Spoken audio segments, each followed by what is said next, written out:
Good morning, my friends.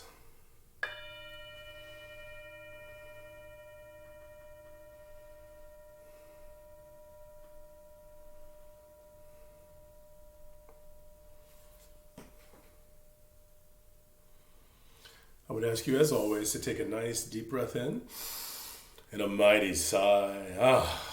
Make that sound. Let the breathing come back to normal. Eyes opening. Welcome to Touching the Edge. My name is Drake, and this is really about creating an aftermath for the election. It's about choosing and understanding that every single day is a re-election. We get to choose every day where we want to be in our life. You know, so much of that is understanding the relationship to being able to be honest with ourselves, to be able to look in the mirror, right? If you look in the mirror and there's something on your lip, you don't wipe it on the mirror, you clean it off yourself. So when we see in the mirror, we have to look back at ourselves. That creates the freedom that we need. We have to have the freedom to look at things honestly so we're not just robots. So that we're living life as an adventure rather than as a drudgery every day. So one of the elements that I think is helpful in framing this in this 40-day practice, because we're continuing with the 40-day practice, is understanding what I call the circle of appropriate intent. The circle of appropriate intent. And so right now, I think it's really important for us to have people in our circle who have an appropriate intent. When we look at people and they are interested in coming into our circle, our inner sanctum, our sanctuary, so to speak, we want to understand if this is an energetic vampire or if this is a person who means good. Remember that element that we've talked about in the past, how in vampire lore, the vampire would have to get an invitation to come into your home. If someone comes into your inner sanctum, they need that invitation to be in, unless they're a member of your family that you grew up with, but even still it counts. So I learned, early in my life, I had to develop limit setting skills. So how do you set limits? How do you know how to set limits with? I would suggest using the circle of appropriate intent. And so what I do, I don't do it just immediately, but if it becomes clear to me where I begin to question, does this person really have an appropriate intent in my life? Is this person's intent really my good? Is this person's intent a win-win situation? That means that I need to move them out of my inner circle.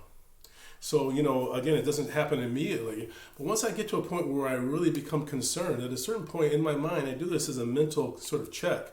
Okay, this crossed the line. This ruptured my circle of appropriate intent. Now, I'm not going to just immediately knee-jerk set limits, because sometimes, we all make mistakes with each other. The point is not whether someone makes mistakes. The point is do they have a hidden agenda that is not about being respectful to you and to your relationship with each other? Are they using your relationship as a conduit to try to control you? So to me, that's not in that circle of appropriate intent. So say they do that thing one time, they lie, they steal, whatever they do that really doesn't fit what I feel is an appropriate intent, that's a strike to me. Happens again, this is a second strike. Now I give people, once I get to that threshold, 3 or 4 chances. On either the second or third strike, I'm having a conversation with the person. I'm telling them that if this happens, then I am going to do this. I'm not going to accept this behavior. If this happens, then this is going to happen.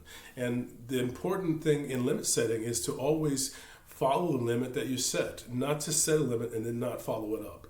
If you don't follow it up, you're rupturing your own integrity, and you're making it more likely that you're going to get more and worse behavior from this other individual in the future. So, if it's someone who I'm not close to, it might be a third strike. If it's someone that I'm very close to, I might give them a fourth strike. And I might have this conversation after the second and third time, or maybe just after the third time. But by that end, I am following through. I am not going to have anyone in my circle who does not have an appropriate intent for me. And by the way, I expect other people, and I hope and encourage other people to have that same limit setting with me. It's possible for all of us to get caught up in inappropriate intentions. My thing is, what is the intent? What are they trying to accomplish? Is this unskillful or is this a manipulation? So I just want to encourage you in this time not to have a whole bunch of energetic vampires in your life. Make sure that you have people who want to go to the same place that you do. Remember that story. If you're going to California and you're here in Minneapolis and all the people you're talking to are going to New York, that's a sign. You're with the wrong people. Be with people who have an appropriate intent, and gradually those people who have that appropriate intent are going to be attracted to you. Because people who don't have an appropriate intent are attracted to people who are not going to call attention to that rupture. This is a time for positive limit setting. This is a time for confidence and realizing that we can spread that level of respect amongst our peers. I'm going to ring the bell. I'm going to ask you to listen carefully. Here we go.